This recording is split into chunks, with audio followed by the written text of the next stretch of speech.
नमस्कार मित्रों, टीएस की बात में आपका स्वागत है। मैं हूं त्रिवेणी सिंह। यह बहुत ही दुखद एवं निंदनीय कदम था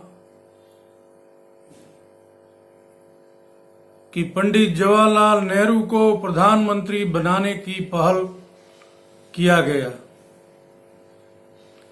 देश में नेहरू जी की नीति के वजह से भारत तबाह हुआ।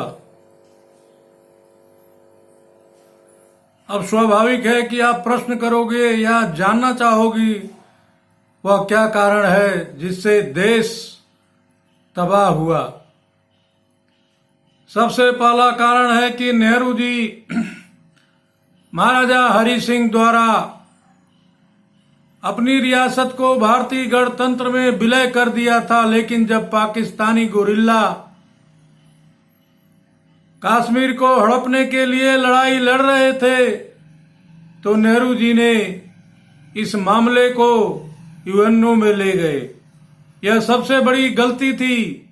हालांकि सरदार पटेल जी ने बोला था कि आप रुक जाइए, रातों रात इस पाकिस्तानी फौज को हमारी भारतीय सेनाएं खदेड़ देंगी, लेकिन कमजोर नेहरू इस बात को नहीं माने और कश्मीर को विवादित बना दिया।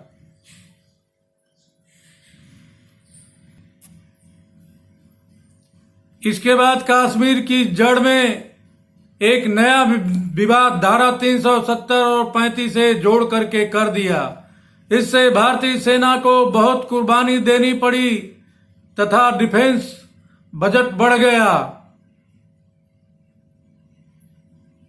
इसी धारा 370 के वजह से जेएंडके में आतंकवादी घटनाएं बढ़ी, जिससे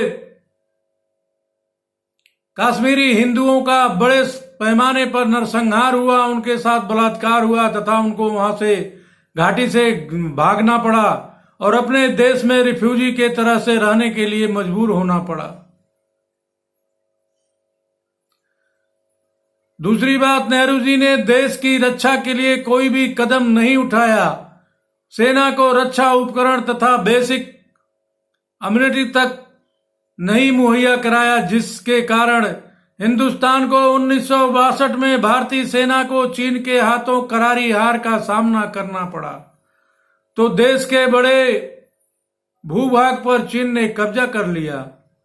उसके बाद नेहरू जी ने अपने कार्यकाल में डिफेंस में कमीशन की शुरुआत की।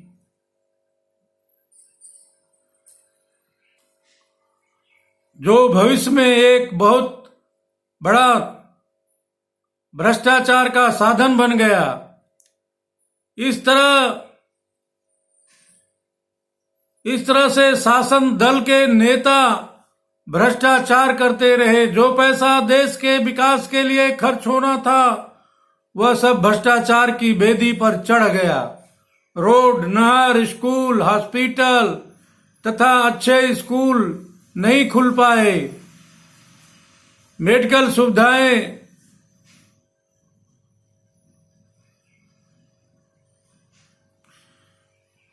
सुविधाएं, बेरोजगारी को दूर करने के लिए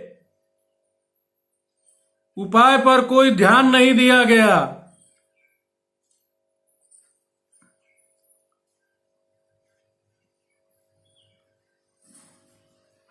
दलाली सिस्टम को बढ़ावा दिया गया। देश हर क्षेत्र में पिछड़ता गया।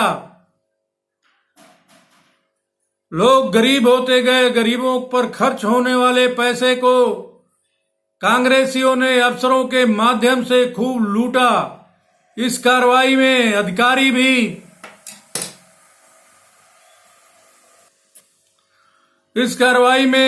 भी पीछे नहीं थे। इस तरह भारतीय राजनीति में भ्रष्टाचार का बोलबाला हो गया। लालू का परिवार सरकारी खजाने को लूटकर माला माल हो गया। आंध्र प्रदेश में राजशेखर रेड्डी का बेटा इसी भ्रष्टाचार में फंसा हुआ है। जल्द ही उसके केस का फैसला होने वाला है। महाराष्ट्र में शरद पवार का पूरा कुनबा भ्रष्टाचार में डूबा हुआ है।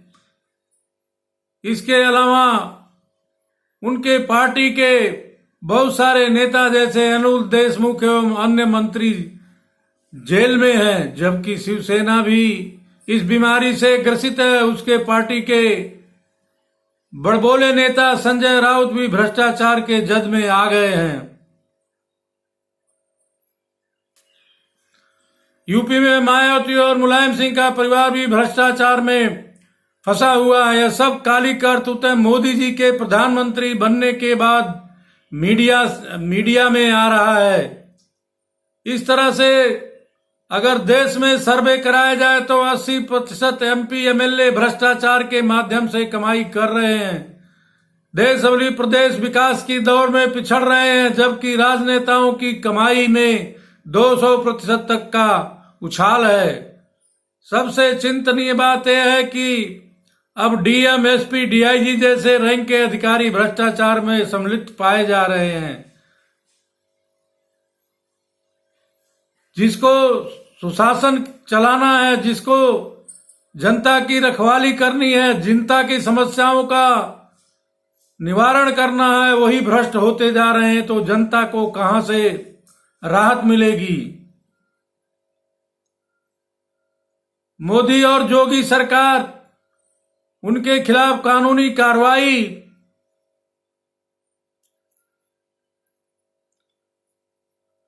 मोदी सरकार भ्रष्ट अधिकारी और नेताओं के खिलाफ कार्रवाई कर रही है। अगर इस देश का राजनेता ईमानदार होता तो अधिकारी भ्रष्ट नहीं होने पाते। यह सब भारतीय राजनीति का दुर्भाग्य है कि देश स्वतंत्र होने के बाद शासन की कमान नेहरू परिवार को दी गई, अन्यथा देश आज प्रगति के शिखर पर होता तथा आम आदमी का जीवन स्तर में सुधार होता। अगर भ्रष्टाचार राजनेताओं का, अधिकारियों का, दलालों का, माफियाओं का भ्रष्टाचार इसी तरह चलता रहा, इस पर प्रभावी रोक नहीं लग पाई तो देश तो कंगाल हो जाएगा तथा आम देश की जनता परेशान हो जाएगी। मित्रों, और भी अधिक खबरों के लिए सुनते रहिए मेरे चैनल TS की बात को तथा मेरे वीडियो को लाइक करें, शेयर करें, कमेंट्स करें तथा बेल आइकन की लाल बटन दबाना न भूलें। धन्यवाद।